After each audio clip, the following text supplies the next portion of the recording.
Apocalipse capítulo 17, eu farei a leitura, os irmãos podem acompanhar aí nas suas Bíblias, versículo 1 até o versículo 18. Veio um dos 7 anjos que tem as 7 taças e falou comigo dizendo: vem, mostrar-te-ei o julgamento da grande meretriz, que se acha sentada sobre muitas águas, com quem se prostituíram os reis da terra, e com o vinho de sua devassidão foi que se embebedaram os que habitam na terra. Transportou-me o anjo em espírito a um deserto, e vi uma mulher montada numa besta escarlate, besta repleta de nomes de blasfêmia, com 7 cabeças e 10 chifres.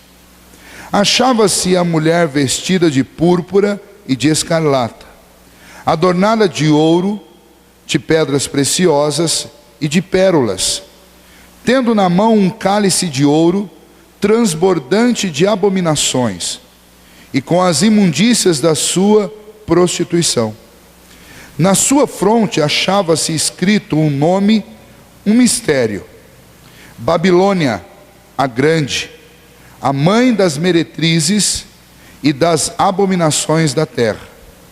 Então vi a mulher embriagada com o sangue dos santos e com o sangue das testemunhas de Jesus. E quando a vi, admirei-me com grande espanto. O anjo, porém, me disse: por que te admiraste? Dir-te-ei o mistério da mulher e da besta que tem as 7 cabeças e os 10 chifres, e que leva a mulher.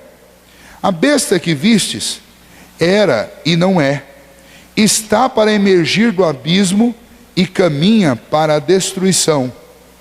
E aqueles que habitam sobre a terra, cujos nomes não foram escritos no livro da vida, desde a fundação do mundo, se admirarão, vendo a besta que era e não é, mas aparecerá. Aqui está o sentido que tem sabedoria. As 7 cabeças são 7 montes, nos quais a mulher está assentada. São também 7 reis, dos quais caíram 5, um existe e o outro ainda não chegou. E quando chegar, tem de durar pouco. E a besta que era e não é, também é ele o 8º rei, e procede dos 7, e caminha para a destruição. Os 10 chifres que viste são 10 reis, os quais ainda não receberam reino, mas recebem autoridade como reis, com a besta durante 1 hora. Tem estes um só pensamento, e oferecem à besta o poder e a autoridade que possuem. Pelejarão eles contra o Cordeiro, e o Cordeiro os vencerá, pois é o Senhor dos senhores e o Rei dos reis. Vencerão também os chamados, eleitos e fiéis, que se acham com ele. Falou-me ainda: as águas que viste, onde a meretriz está assentada, são povos, multidões, nações e línguas. Os 10 chifres que viste e a besta, esses odiarão a meretriz e a farão devastada e despojada, e lhe comerão as carnes e a consumirão no fogo, porque em seu coração incutiu Deus que realizem o seu pensamento, o executem a uma e deem à besta o reino que possuem, até que se cumpra a palavra de Deus. A mulher que viste é a grande cidade que domina sobre os reis da terra. Muito bem. Esse é o 17º capítulo, e aqui nós temos, especialmente nesse capítulo, a sexta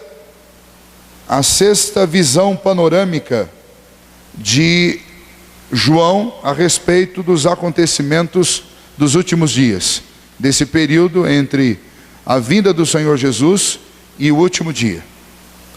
Nesta visão que João tem agora, que foi lhe dada através de um dos anjos que estava derramando as 7 taças do cálice da ira do Senhor.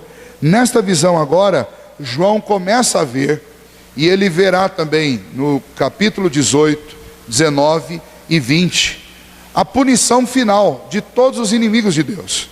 Aqui começa o juízo último de Deus sobre todos aqueles que se levantaram contra ele.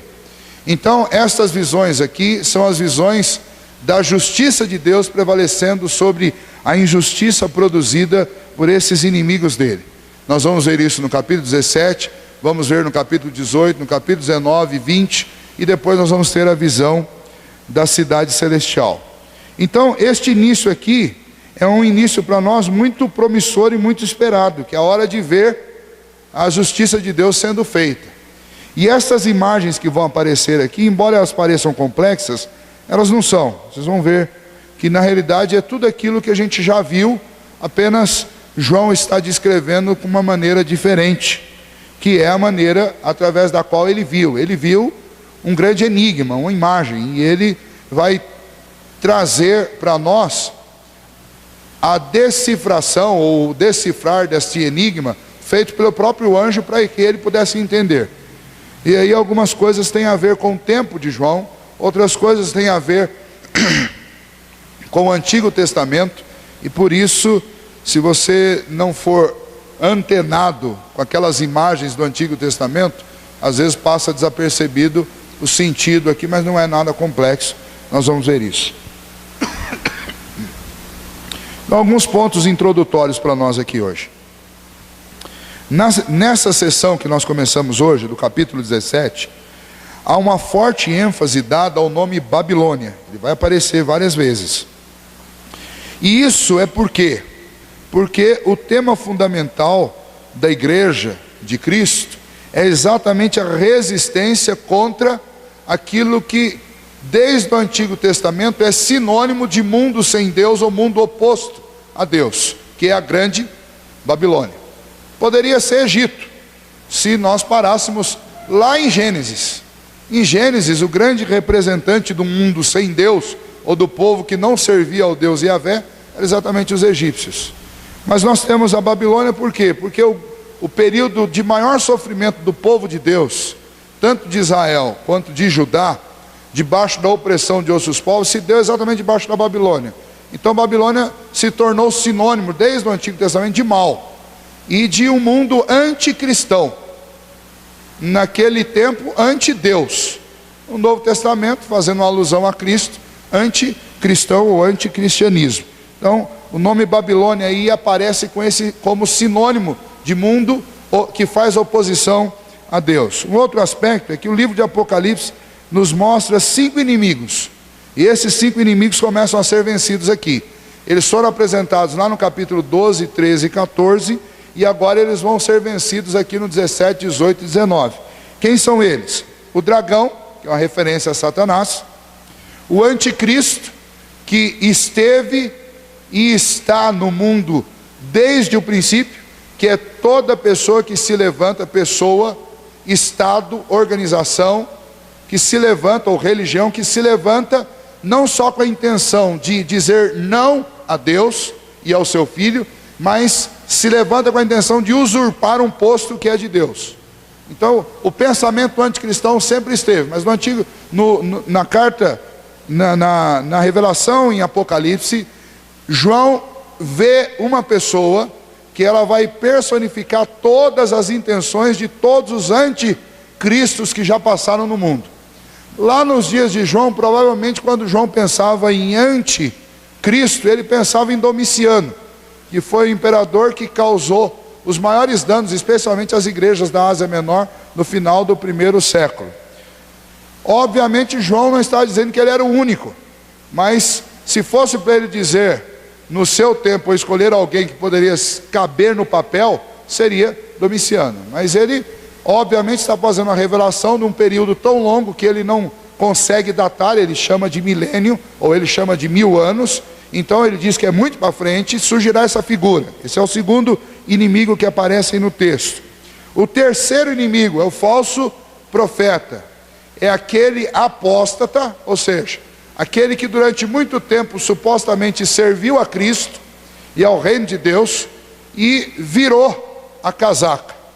E ele se tornou um falso profeta. Ao invés de servir a Cristo e seguir a Cristo, ele vai seguir o iníquo, o homem da iniquidade, este anticristo, que é essa figura que João viu também, e que Paulo fala a respeito dela lá em 2 Tessalonicenses, quando ele anuncia que este ainda não veio, mas ainda virá. E Mateus 24, quando Jesus diz, quando vier o iníquo, o próprio Senhor Jesus anunciou, é uma tentativa de Satanás imitar o que Deus fez enviando o seu Filho. Satanás vai dar a sua força, o seu poder, as suas capacidades, para que um homem possa personificar todo o mal que está em sua mente. O quarto inimigo é a grande meretriz, que é toda esta religiosidade que substitui a pessoa de Cristo por qualquer outra coisa, por uma pessoa, por um símbolo, por algum tipo de culto. E nós temos isso também desde o princípio, nas várias religiões que existiam no Antigo Testamento, que não eram a religião judaica, a religião dos hebreus. No Novo Testamento, os vários falsos cultos que surgiram, as várias igrejas que foram surgindo, especialmente aí nos períodos históricos antecessores. Nós tínhamos épocas em que a verdadeira igreja do Senhor, que foi fundada pelos apóstolos, ela foi tão desfocada, e ela ficou tão anêmica no que diz respeito à verdade, e ela andou tão distante da verdade, que ela mesma se tornou uma grande meretriz. Então eu falo assim, pastor, a grande meretriz é a igreja católica apostólica romana. Eu vou dizer para você, é uma delas, desde que se desviou da verdade das escrituras, mas não é a única. Ninguém vai poder dizer assim, essa grande meretriz que estão vendo aí, é essa igreja que é a igreja mais antiga do mundo. Não. Eu diria para vocês, eu sou capaz de fazer com vocês aqui uma afirmação, que nos últimos dias, os dias que vão anteceder a vinda do Senhor Jesus, esse período que nós chamamos de grande tribulação, nesses dias, essas placas que nós temos, elas vão fazer pouca diferença, porque o que nós estamos vendo no cenário das igrejas, especialmente no que está acontecendo das igrejas cristãs, é que todas estão caminhando na mesma direção. E o que aconteceu dentro do catolicismo na Idade Média, está acontecendo dentro das igrejas evangélicas hoje. Aqui no Brasil, por exemplo, de alguns anos para cá, reacendeu a onda pelos símbolos. Então tem igreja aí mandando confeccionar a arca laminada com ouro, trazendo chifre de bode para poder tocar, para chamar Deus, e essas coisas, colocando castiçal. E aí tem algumas igrejas aí que fazem um sangue simulado lá, um sangue cenográfico, para poder simular um sacrifício dentro da igreja. Essas coisas estão voltando. É o mesmo que a igreja fez na Idade Média. Só que naquela época, como eles estavam muito mais próximos, eles iam lá em Jerusalém, escavavam, achavam um monte de ossinho lá, trazia e colocava na igreja, e dizia que é osso de algum apóstolo, osso de algum mártir, e aquilo ali era um grande desejo de consumo da igreja. As cruzadas foram tanto para retomar a terra prometida, quanto para trazer algum tipo de objeto, entre aspas, santo. Então, por isso eu vou dizer, nos últimos dias aqui, nós já estamos nos últimos dias, mas aqueles últimos dias, dos últimos dias, não vai ser uma igreja, a igreja católica, mas a grande maioria das igrejas, elas estarão num desvio tão grande da verdade, que estarão fazendo a mesma coisa. Vender pedacinho do céu, já tem igreja evangélica vendendo aí faz tempo. Obrigando o crente a pagar penitência para perdão de pecados, também já tem. Se a gente faz alguma coisa errada lá, ou alguém está passando por uma dificuldade de desemprego, vai conversar com esses pastores aí, dessas igrejas atuais por aí, vai dizer assim, você está em pecado. Você precisa fazer uma semana de jejum e oração. Isso é penitência, é a mesma coisa que o padre faz. Não tem diferença. Você quer um emprego, então você tem que prometer aí, os 3 primeiros salários seus, você tem que dar na igreja, Deus vai te dar um emprego. Isso é pagar promessa, é a mesma coisa que acontece na igreja católica. Colocar um copinho de água lá para o pastor fazer oração lá em cima da televisão. É até mais do que a igreja católica. Eu nunca ouvi falar que padre fizesse isso. Mas é a mesma coisa. Angiologia, que voltou à moda dentro de igrejas evangélicas.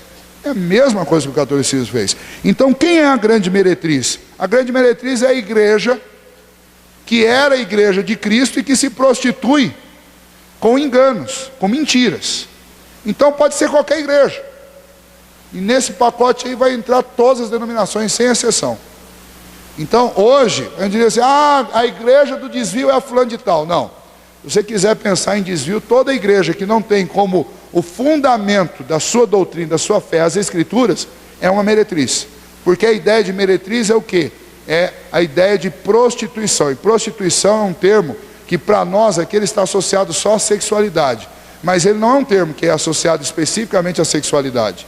A questão de práticas sexuais. Prostituição é todo tipo de infidelidade. O termo é infidelidade. Então toda igreja que se torna infiel às escrituras, ela se torna uma meretriz. E aqui João está vendo o quê? Uma grande meretriz. Aqui não tem uma placa denominacional. Aqui tem um conjunto, um conglomerado de igrejas que simplesmente se apostataram da fé. E o falso profeta é o grande antecessor desse movimento. Ele prega culto a alguém diferente do próprio Senhor Jesus Cristo. Lembra lá do capítulo 13 e 14? Surge primeiro a besta que vem do mar, que é o homem da iniquidade. Ele vem de entre os ímpios, com todo o poder e as eficácias de Satanás. Depois surge o falso profeta, que vem da terra. Esse daí é um apóstata, é o falso profeta. Ele vai surgir do meio da igreja. E ele vai curar lá o homem da iniquidade, que vai ser ferido na cabeça, conforme nós estudamos no capítulo 13. O resultado é que o mundo vai ficar embasbacado diante disso. E aí o falso profeta vai dizer, está aí alguém que é maior que Cristo. Ou pelo menos tem o mesmo poder que Cristo, só que diferente de Cristo que foi embora, ele está aqui, ó, em carne e osso. E ele vai fazer por você tudo que você quiser. Vai fazer, segundo o apóstolo Paulo, até chover fogo do céu. Vai fazer prodígios e sinais da mentira. Ou seja, os prodígios e sinais são verdadeiros, mas eles são para conduzir o povo à mentira, ao engano. Isso vai, através dessa personalidade, o culto dado a ela pelo falso profeta, e esta fragilidade da igreja por falta de solidez nas escrituras, vai fazer com que a igreja evangélica, cristã, católica, de qualquer marca que você puder imaginar, todos se voltem à adoração ao homem da iniquidade. Isso aqui vai ser o verdadeiro ecumenismo, porque aqui todo mundo vai virar as costas para Cristo e vai se voltar para esse homem. Essa vai ser a grande meretriz. Muito mais do que uma placa denominacional, fica todo mundo tacando pedra lá na igreja católica. São eles. Não.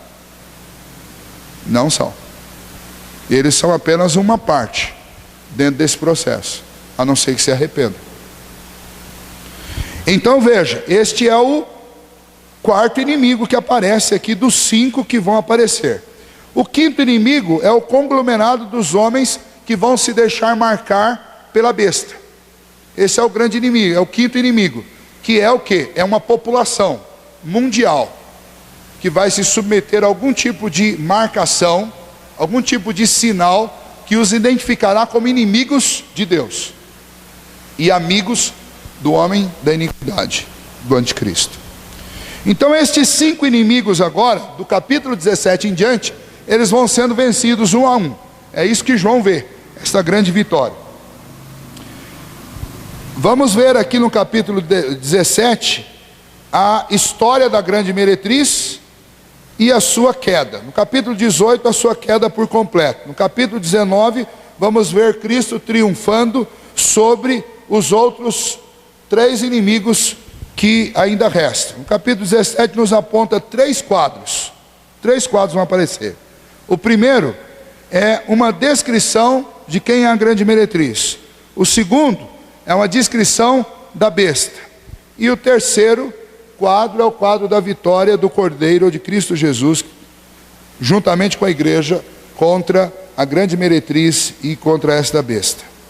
Versículos de 1 a 6 e o versículo 18 são essa descrição aí desta grande meretriz. Eu vou ler para vocês aqui alguns tópicos sobre essa descrição, depois a gente comenta algumas coisas. Contrastes entre a noiva de Cristo, a igreja verdadeira, e a meretriz. E juntamente também um contraste que vai aparecer aí entre Jerusalém, que é a cidade de Deus, e a Babilônia, que é a cidade contra Deus, ou o povo contra Deus. João recebe uma visão. Ele pode contrastar essa visão com aquela que vai ser dada lá no capítulo 21, no versículo 9. Ele é chamado para ver a queda da falsa igreja e o triunfo da verdadeira igreja. O diabo sempre tentou imitar Deus. Assim é que temos o contraste entre a noiva e a meretriz. A noiva se mantém fiel ao noivo, que é Cristo. A grande meretriz, ela é falsa, ela é mentirosa. E ela não consegue nem mesmo ser fiel àquele a quem ela segue, que é o próprio Satanás. Porque se ele se revelar, ninguém fica lá. É igual aquela história do assaltante que chegou na igreja lá, começou a dar uns tiros para cima, saiu todo mundo correndo, só ficou um lá, né? Ela falou, esse tem fé de verdade. Chegou perto, não, ele não podia andar, ele tinha um problema nas pernas, não podia sair correndo. Fé que nada. É a mesma coisa, se o homem, se o falso profeta ou o próprio homem da iniquidade fossem se identificar, não sobraria ninguém do lado deles.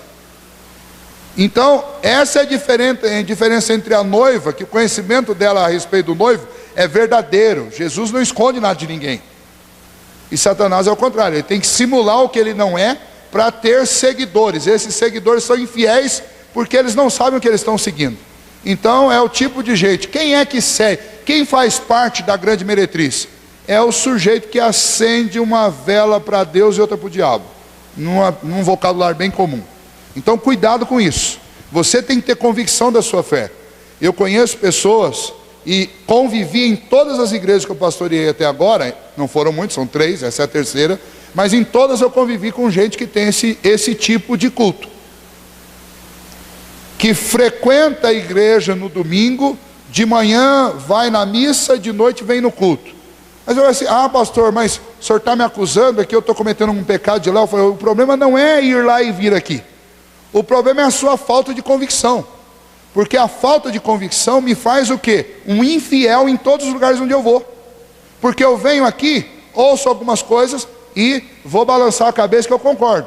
Aí eu saio daqui, ouço coisas completamente diferentes no outro lugar e vou balançar a cabeça que eu concordo. No final das contas, eu sou um infiel em qualquer lugar que eu vou. E essa é a característica de alguém que faz parte dessa igreja, da grande meretriz. Não existe convicção. Há uns 2 anos atrás eu passei 6 meses aqui falando sobre essa palavra, em todos os sermões que eu preguei sobre convicção. Porque não adianta. Ou a gente tem convicção do que a gente crê, do que a gente segue, ou é melhor não seguir nada, porque você vai ser infiel em qualquer coisa que você colocar o pé.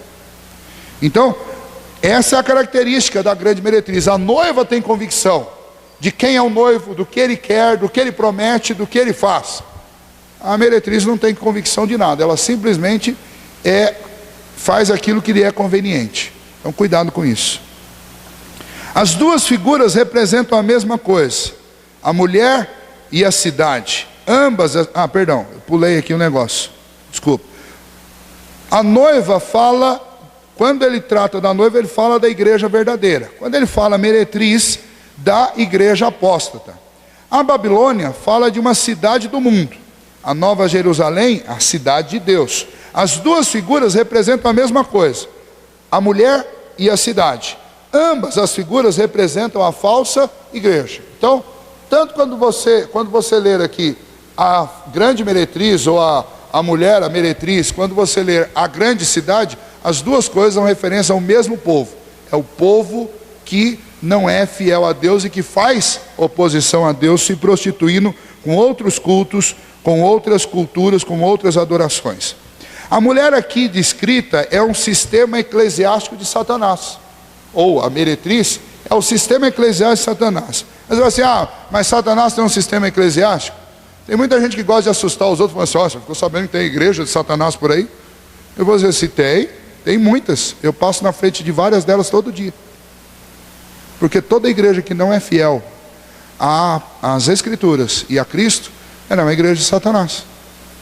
Não precisa estar escrito lá na frente, primeira igreja satânica da cidade fulano de tal. Não. Às vezes está outro título lá na frente.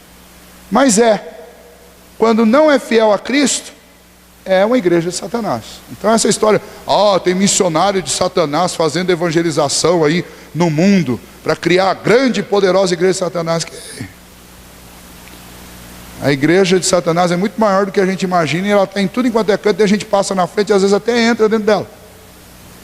Porque todo sistema religioso infiel às Escrituras. Então esta é a marca da infidelidade, é um sistema mundial. Isso nos dias do homem da iniquidade tomará proporções gigantescas. Por isso que João usa aí o grande, a grande meretriz. Isso tem a ver com duas coisas: é grande a sua infidelidade e é grande o seu tamanho, ao ponto que ele compara com cidade, com uma grande cidade.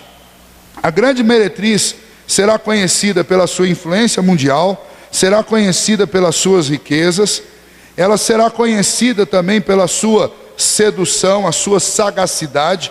Não é uma coisa simples, simplesmente eu vou olhar e vou resistir ou vou fugir. O Senhor Jesus, o próprio Senhor Jesus disse que não fosse os tempos serem abreviados, ele enganaria, se fosse possível, até os eleitos. Até os eleitos. Sabe o que significa? Significa que o poder de influência será tão terrível e tão forte, que somente pela presença do Espírito Santo dentro de nós vamos resistir. Porque racionalmente qualquer um entraria nesse barco. Aliás, qualquer um vai entrar. Só não entrarão aqueles que forem sustentados pelo poder eletivo de Deus, pelo seu chamado. Caso contrário, não resiste. Vai entrar mesmo. Essa é a hora aqui da grande peneira.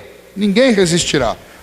Vejam, vamos ver alguns versículos que nos mostram esses dados aqui, que eu citei para vocês. Eu estou pulando, mas no que diz respeito à riqueza, o versículo 4 mostra isso, através dessas joias que essa igreja, que essa mulher vem vestida. Versículo 2, 4 e 5 mostrará a aparência dela, mostrará a sua sedução, sua sagacidade. A igreja falsa sempre se uniu aos reis e governos mundanos numa relação devassa. O Estado sempre procurou se unir à religião para conseguir os seus propósitos. Então a relação mútua aí, de mútuo interesse. A igreja quer difundir os seus enganos e o Estado quer poder sobre o povo, quer dominar o povo. Então esse aí é um tipo de acordo que dá certo no ponto de vista maléfico, né? Versículo 2: com quem se prostituem os reis da terra, e com o vinho de sua devassidão foi que se embebeceram os que habitam na terra. O exemplo do Antigo Testamento é muito claro. Os reis que não foram fiéis a Deus fizeram o quê? Eles faziam alianças com os assírios, com os sírios, com os babilônicos. Para quê? Para manter a sua aparente paz. Lembram que uma vez eu estava pregando aqui alguns dias atrás, não faz muito tempo, eu disse que a Palestina ali é a rota para o Egito. O grande alvo de todos os impérios que estavam acima da Palestina era o Egito, por causa do Nilo. Era o Egito. E a rota de passagem era exatamente a Palestina. É a região onde estava Israel e Judá. Então o que os reis maus, os reis infiéis a Deus de Israel e Judá faziam? Quando eles viam que a coisa estava ficando preta, que já tinha sido dominado todo o lado de cima e tinham que passar por eles, eles iam lá e faziam acordos. E esses acordos consistiam em algumas coisas do tipo: tudo bem, então nós vamos construir aqui para o seu imperador. Qual o Deus que ele adora? Ele adora Baal, então nós vamos construir aqui uma catedral a Baal. Nós vamos fazer um local de culto, para que quando ele passar com a caravana, ele se acampe aqui e ele possa prestar adoração ao Deus dele e descer. Era isso que os reis maus faziam. Isso é infidelidade.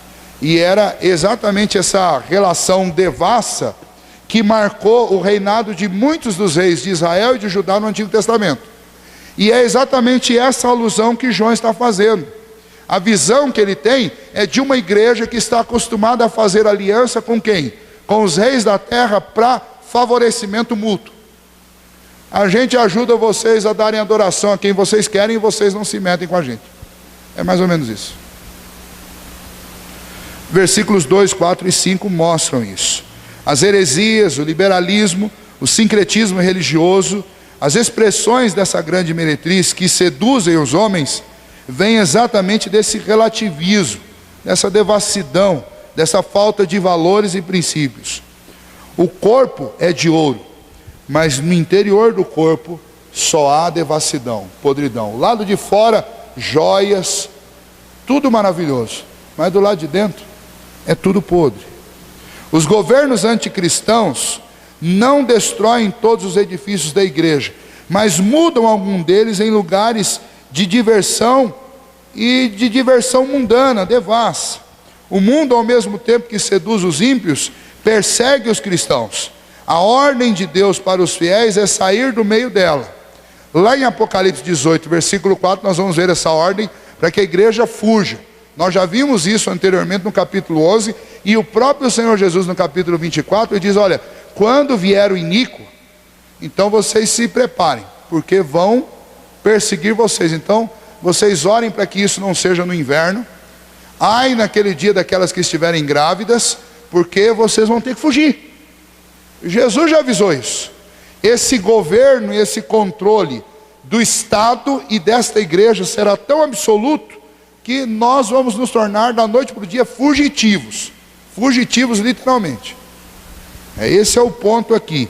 Então é isso que está descrito aqui também no versículo 4, quando aparece essa grande associação e essa marca aqui da abominação, da imundícia, da prostituição em volta desta mulher, em volta daquilo que está debaixo do seu domínio. A grande meretriz também será conhecida por sua violência. Versículo 6. Então vi a mulher embriagada com o sangue dos santos e com o sangue das testemunhas de Jesus. E quando a vi, admirei-me com grande espanto. Nenhuma guerra, todo historiador, ou pelo menos aqueles que descrevem períodos de guerra, eles vão dizer, nenhuma guerra é mais sanguinária do que a guerra religiosa. Nenhuma guerra. Por quê? O motivo é simples.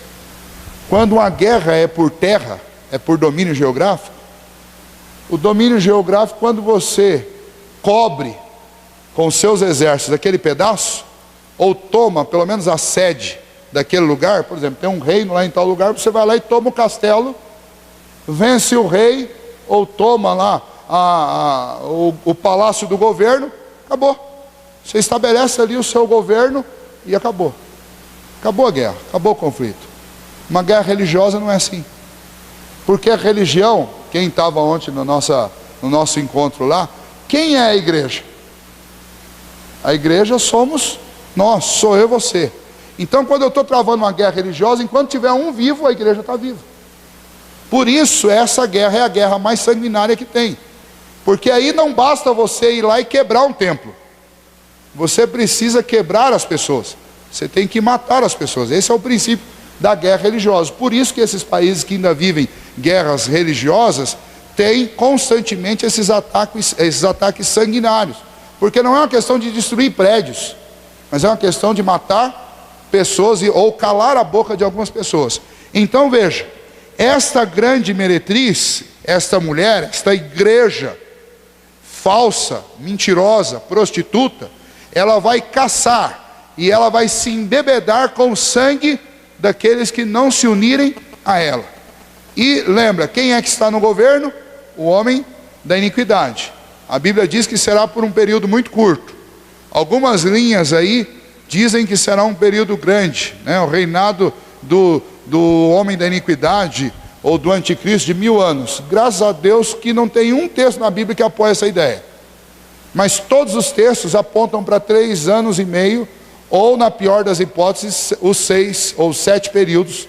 Eu acredito que não são, porque a ideia de abreviação para esse tempo é a ideia de torná-los em 3 anos e meio. Agora a gente não sabe o que 3 anos e meio significa para João.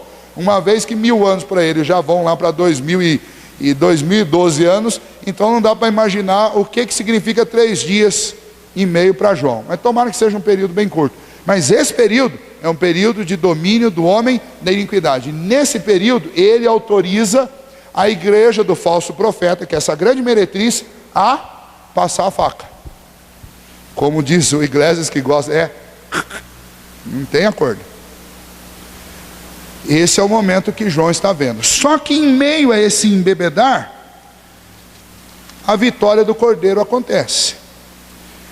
Essa é a descrição aí, você tem até o versículo 6, da grande meretriz. Versículo 7, o anjo porém me disse: por que te admiras, ou te admiraste?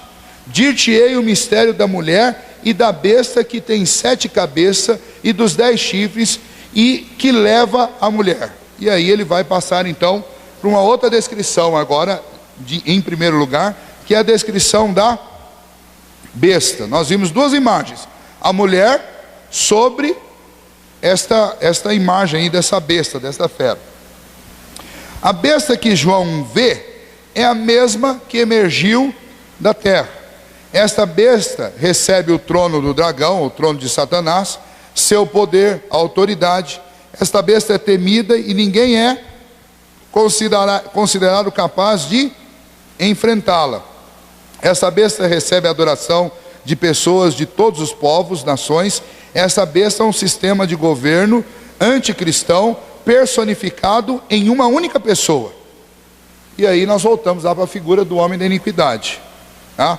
A besta que emergiu, aqui eu escrevi errado, a besta que emergiu do mar, tá? Sobre as águas. É onde essa besta vai aparecer junto com a meretriz. É a besta que emergiu do mar. A besta que emergiu do mar, nós vimos lá no capítulo 13, é o homem da iniquidade. Ele vem de entre os ímpios. E ele vai receber a adoração, vai receber o culto, vai receber a autoridade, vai receber o trono de Satanás e os seus poderes. Ela tem algumas características distintivas, nós já estudamos anteriormente, mas eu vou citar algumas para vocês. Ela não é a besta... perdão. A primeira coisa que parece para nós meio estranho aí é o versículo 8, que diz assim, olha, a besta que vive, era e não é, está para emergir do abismo e caminha para a destruição. Por que João descreve desse jeito e por que o anjo mostrou desse jeito para ele? Como eu disse para vocês, muitos anticristos já estão no mundo, João dizia isso, e muitos passaram pelo mundo, mas pelo menos para João, que conhecia o que aconteceu no Antigo Testamento, estava vivendo ali no Império Romano, debaixo, especialmente João, de Domiciano e do seu poder. A ideia é que ele está dizendo assim, olha, essa besta, ela já veio, depois ele vai juntar a palavra reinos lá, em vários reinos. Ela veio e trouxe sofrimento sobre nós através dos egípcios, trouxe sofrimento sobre nós através dos assírios, trouxe sofrimento sobre nós através dos babilônicos, através dos gregos, e agora são os romanos. E eles ainda não são esta besta que há de vir. Ela ainda aparecerá. Então, todos estes 5 que já passaram e o que ele estava vivendo, eram, mas ainda não é o total. Dá para entender o que João...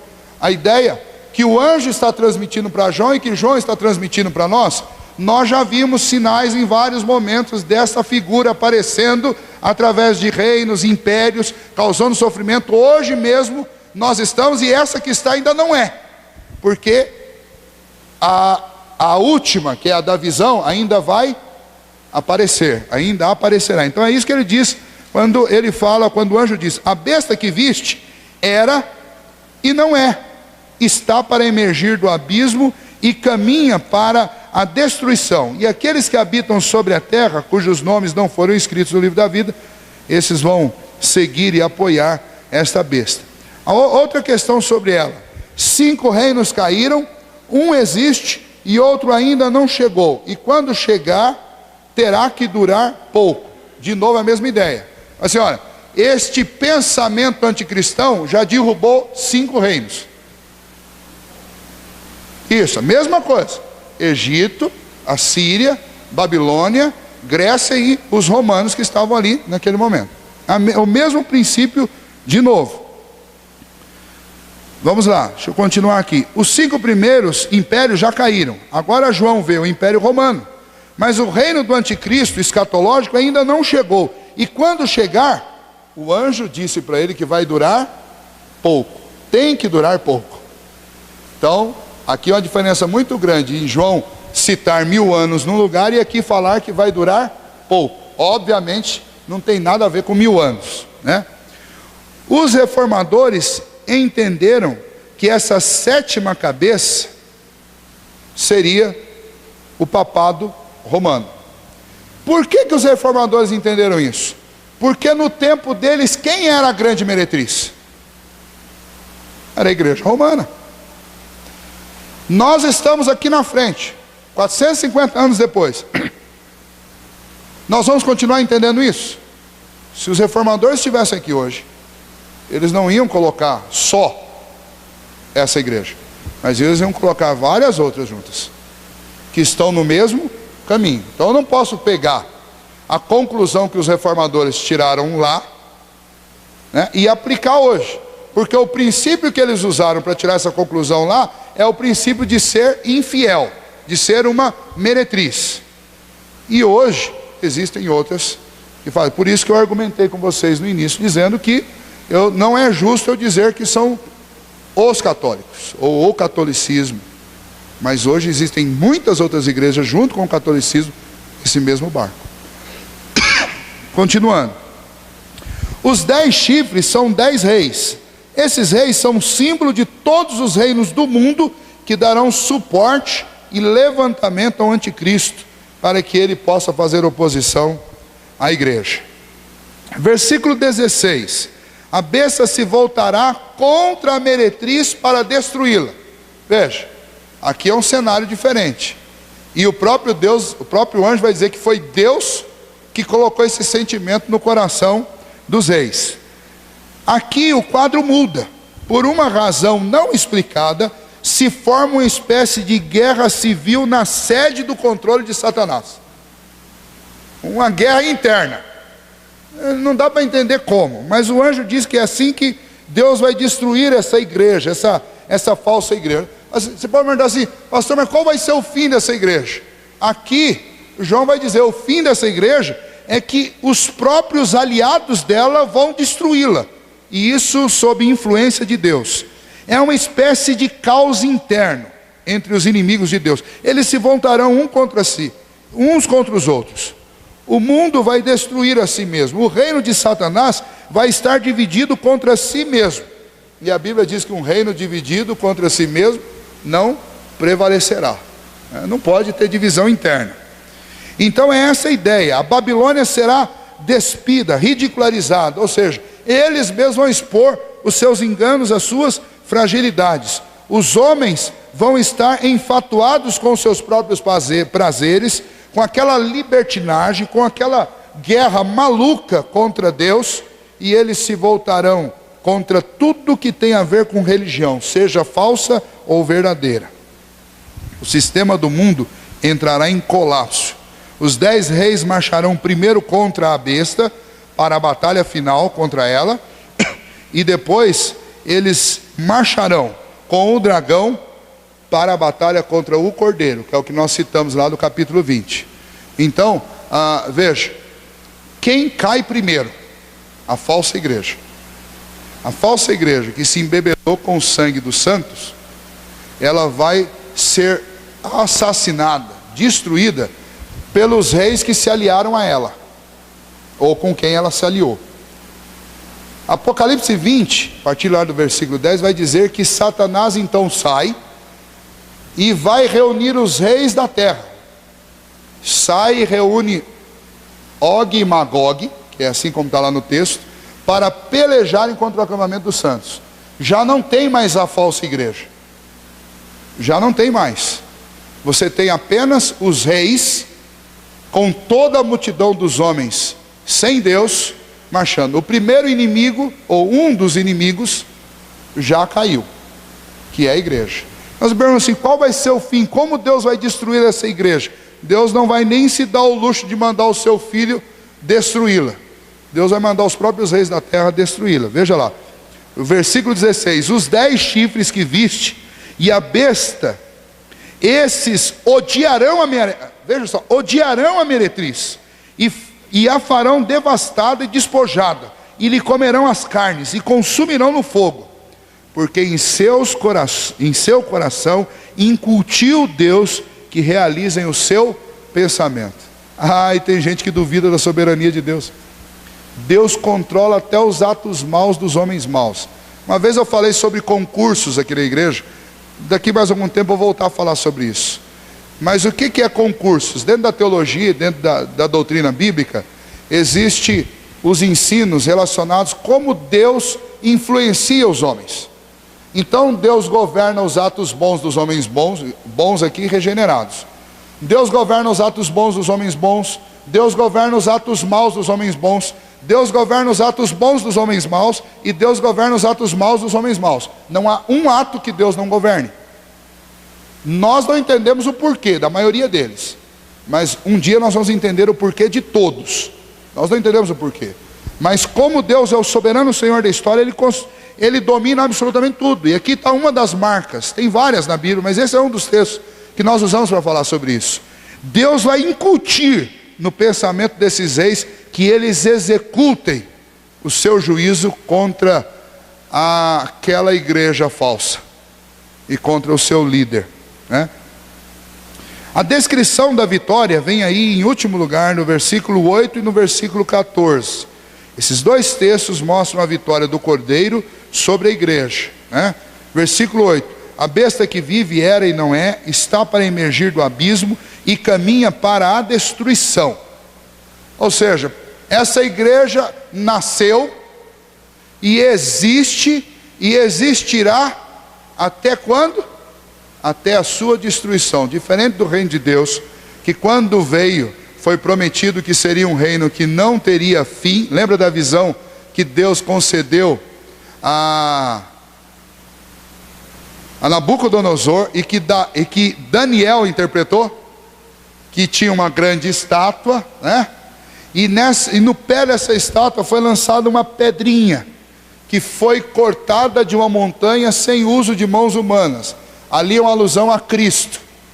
E essa pedrinha derrubou essa estátua, e essa pedrinha cresceu e expandiu os seus domínios sobre toda a terra, e este reino jamais terá fim. Foi essa a interpretação que Deus deu a Daniel. Diferente deste reino de Deus que não pode ser extinguido, esta igreja nasceu para ser destruída. Esse é o único propósito dela. Ela nasceu para se rebelar contra Deus e para ser destruída. Quem vai destruir? Versículo 14: pelejarão eles contra o Cordeiro, e o Cordeiro os vencerá, pois é o Senhor dos senhores e o Rei dos reis. Vencerão também os chamados eleitos e fiéis que se acham com ele. A vitória de Cristo é devida ao seu sacrifício. Ele pagou o preço dos nossos pecados. Ele nos resgatou com a sua santa justiça. Ele é o sacrifício por nós. Não há uma injustiça da parte de Deus, nem da parte do seu Filho. Ele pagou o preço para ser o Rei. Ele pagou o preço para ser o Senhor, e agora Ele vai impor o seu reino, e ai dos seus inimigos. O Cordeiro foi morto e comprou com seu sangue toda língua, ou todos aqueles que o Pai separou de todas as línguas, povos e nações. A igreja vence o dragão não pela sua própria força, mas pelo sangue do Cordeiro. A vitória de Cristo é devida à sua suprema posição. Se nós voltarmos no capítulo 5, Deus governa todas as coisas da sala do trono. Quem abriu o livro e fez acontecer tudo que estava escrito no livro? Jesus. Ele é o Senhor.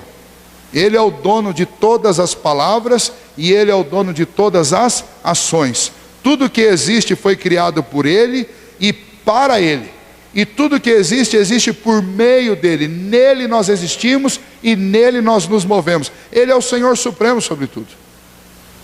E a vitória da igreja é exatamente a vitória do Cristo, que tem uma posição suprema sobre tudo que existe. Ele é o Rei dos reis, Senhor dos senhores, e o seu poder se estende sobre tudo e todos.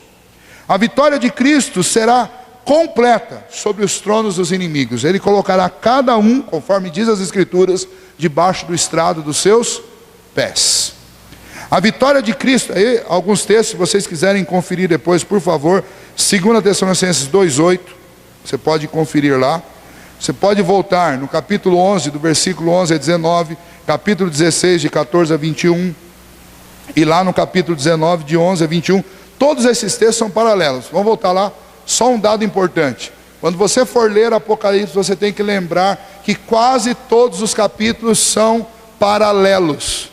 São visões diferentes de um mesmo período, um objetivo diferente sobre o mesmo período, e é isso que gera confusão, quando as pessoas vão ler.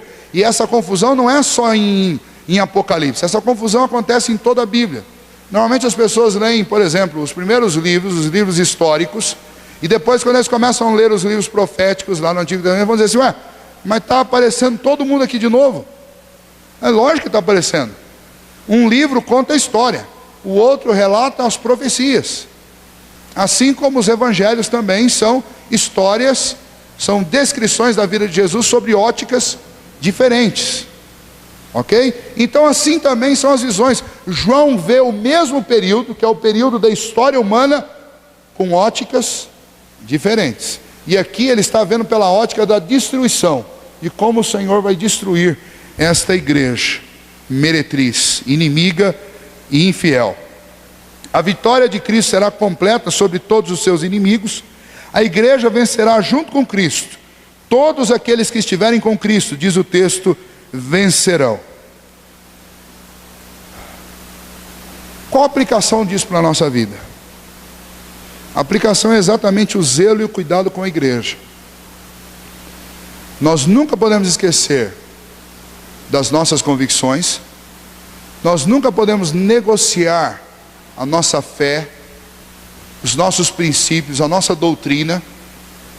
Nós podemos mudar o veículo, podemos mudar quantas vezes a gente quiser, mas nós não podemos mudar o nosso motor, a nossa essência, aquilo que é o princípio da nossa fé. E a nossa fé está fundamentada nas Escrituras, não é na opinião de homens, nem na experiência de ninguém. Nosso fundamento são as Escrituras e as doutrinas que nós extraímos dela, só. Não é a tradição da igreja, mas é a veracidade do Evangelho e da palavra de Deus. Quando a igreja abre mão disso, ela vai viver uma grande desilusão, flertando com os prazeres do mundo e com as ideias nefastas das outras religiões e dos inimigos da igreja. Fracasso, ruína, derrota, perdição. É isso que a igreja enfrenta. Várias igrejas no mundo hoje, especialmente na Europa e na América do Norte, são aquilo que possivelmente o homem da iniquidade vai tentar fazer com todas no seu período. Se tornaram boates, se tornaram cinemas, se tornaram bares, se tornaram uma série de coisas. Aí você, tem um problema abrir um cinema em qualquer lugar? Tem. Não tem, perdão. Mas abrir um onde era uma igreja, é ofensivo. É uma declaração de guerra contra Deus, contra o Senhor. E a pergunta que fica é: onde foi parar aquela igreja?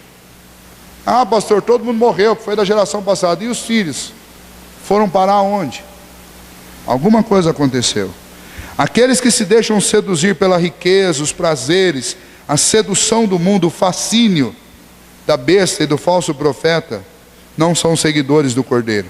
Porque estes, capacitados pelo Senhor, serão capazes de entregar a sua própria vida por amor a Cristo, pois fazem parte desta igreja verdadeira, que é também chamada de a noiva de Cristo, cujos nomes, cada um deles, está escrito no livro da vida, e enfrentarão vitoriosamente qualquer sedução do mundo, do falso profeta ou do homem da iniquidade. A vitória de Cristo é completa e final. E ela começa aqui, quando ele coloca a própria igreja falsa, a grande meretriz, debaixo do estrado dos pés do seu filho. Então, este capítulo 17 é a primeira vitória sobre um dos inimigos, que é esta grande meretriz. E as imagens, eu não sei se ainda resta dúvida sobre algumas delas, algumas já são esclarecidas na própria descrição do texto, quando o texto fala este mar, estas águas sobre as quais a mulher assentada sobre a besta aparece. Essas águas onde vistes, versículo 15, são as nações, as multidões. Então, por mais que a gente tente descrever esse cenário, nós nunca vamos chegar nem perto de imaginar o que será isso, porque isso será muito mais assustador e muito mais tenebroso do que a gente pode imaginar. Toda vez que eu vejo uma multidão, eu tenho até calafrio, principalmente quando é uma multidão descontrolada. Quando eu morava em São Paulo, uma vez, por causa de uma enchente lá, eu fiquei dentro de uma estação de trem no Brás, e eles queriam evitar que as pessoas no Brás há uma passagem livre entre o metrô e o trem, e o pessoal do metrô fechou essa passagem para que as pessoas que estavam do lado do trem não avançassem para o metrô, porque aí ia virar o caos, porque o metrô estava funcionando, porque a linha do metrô é um pouco mais alta e é um pouco distante, pelo menos na Zona Leste, e a linha do trem é mais baixa, e onde a linha do trem estava, não estava dando para ter o trânsito dos trens. Então os trens estavam parados, mas o metrô estava funcionando. Imagina, aquela multidão, horário de pico, todo mundo queria atravessar, e os soldados foram lá e fecharam uma grade, que é uma grade de alumínio, feita de fora a fora, e aquelas catracas. E eu estava no meio da multidão que estava ali tentando passar para o lado do metrô, e aquela multidão de repente começou a ficar descontrolada. Então você ouve alguns gritos de comando: vamos descobrir, vamos derrubar tudo, vamos empurrar. E assim, é uma coisa amedrontadora, porque a força que tem 1000 pessoas juntas é um negócio descomunal. Então o sujeito que está lá na frente, ele vira uma salsichinha lá no meio daquelas grades de ferro, porque o povo que vem atrás empurra e ninguém sabe como vai passar. E começou aquele tumulto, e eu já fui dando um jeito de ir chegando para o canto. Eu falei: eu vou me encostar numa parede daquela ali, porque senão esse povo vai passar em cima, porque cada hora vinha chegando mais gente e tal. E eles de fato empurraram.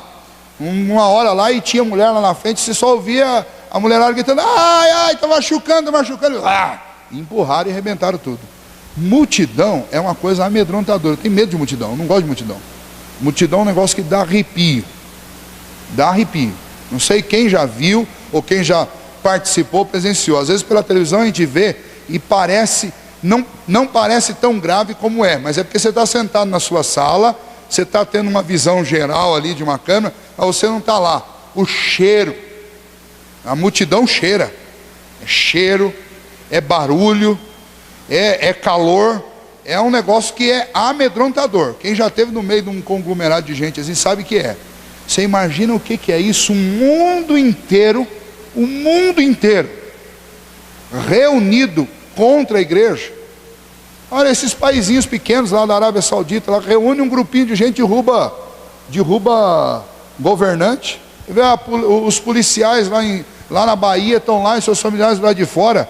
E se brincar, se aquele governador não der um jeito de resolver isso, o cara que vai sair mais queimado e pode se arrebentar nas próximas eleições é ele mesmo. É ele mesmo. Porque ninguém quer saber de onde ele vai tirar o orçamento. Todo mundo quer saber que o povo está do lado da polícia. E está claro, você vê as pessoas lá, o povo está se declarando a favor dos próprios policiais que estão lá. Se você for ver o salário que eles ganham mesmo. E aí, um comentário interessante, falando um pouquinho de política, um comentário interessante que eu vi hoje num dos jornais, no Estúdio I. Ele falou assim: olha, o que está sendo negociado, porque toda hora que um jornalista pega lá, foi não sei quantos assassinatos desde o dia que eles pararam, foi não sei quantos assaltos. O que está sendo negociado ali não é salário, é quanto custa uma vida. É isso que está sendo negociado. E é isso que aquela polícia está defendendo. Falou assim: olha, nós paramos, as pessoas estão morrendo. Agora a gente pode ir lá ganhando uma miséria, para livrar a vida. Então quanto que vale a vida do seu tio, da sua tia, da sua mãe? Porque se paga uma miséria para a polícia defender as casas da gente.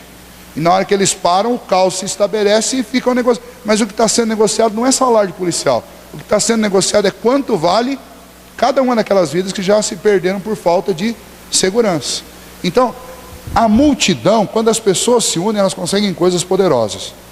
Imaginem vocês quando você se aplica isso no que diz respeito à religião. É um negócio perigoso. É um negócio muito perigoso e amedrontador. Nós temos que orar muito, porque para o próprio Jesus dizer, olha, orem para que a fuga de vocês não seja num dia difícil, né? Ou não seja no inverno. É porque será algo dramático, muito dramático. Mas aquele que for fiel até a morte receberá a coroa da vida. Não pelo seu esforço, mas receberá algo muito, infinitamente melhor e superior às suas tribulações. Paulo já dizia isso lá em Romanos capítulo 8, versículo 18, ele diz: as tribulações do tempo presente não são para se comparar com a glória que há de ser revelada em nós. Então nós precisamos olhar para isso e com fé atravessar. Mas é bom a gente guardar no coração essas coisas e pedir para que Deus nos capacite, nos ajude, porque de fato serão dias difíceis. É por isso que a revelação de Apocalipse nos foi dada, para que a gente esteja preparado, porque quem não estiver preparado vai embarcar. No primeiro dia que o homem da iniquidade aparecer e o falso profeta começar a evangelizar o mundo com esse novo Cristo, quem não estiver preparado vai embarcar. E se brincar, muitos ainda vão dizer, não, esse é o verdadeiro Jesus que voltou, o povo não está entendendo, porque provavelmente essa vai ser a fala. E a gente precisa pedir muito a Deus que Ele nos ajude, senão a gente não vai dar conta. Vamos orar? Senhor nosso Deus, nós suplicamos a Ti, ó Pai, que o Senhor nos dê a sobriedade, a convicção e a fidelidade aos ensinos do Senhor. Que o Senhor nos ajude, ó Pai, porque somos fracos. E, ó Deus, é muito fácil nos seduzir.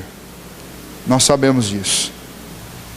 E nós, ó Deus, suplicamos a Ti que o Senhor nos guarde, que o Senhor nos livre, que o Senhor preserve a nossa vida. Porque se não for assim, ó Deus, nenhum de nós tem a condição de resistir. Preserve a nossa igreja, Senhor, para que a gente possa ser ao mesmo tempo, ó Pai, atual, trazer uma mensagem que seja entendida pelas pessoas do nosso tempo, sem nunca perder, ó Deus, a essência, sem nunca perder, ó Deus, a nossa fidelidade às Escrituras, sem nunca perder, ó Deus, os princípios e os valores do Evangelho. Ó Deus, nos ajude nisso, porque queremos ser sempre a noiva, e nunca, ó Deus, nunca a meretriz. Por isso, ó Deus, guarda o Teu povo, guarda os nossos corações, a nossa mente. Nos ajude, ó Deus, a buscar dia a dia aprofundamento nas Escrituras, para podermos, ó Pai, perseverar até o fim, guardados, amparados e sustentados pelo Senhor. Ajuda-nos nisso, nós Te pedimos, em nome de Jesus. Amém. Muito bem, Deus abençoe.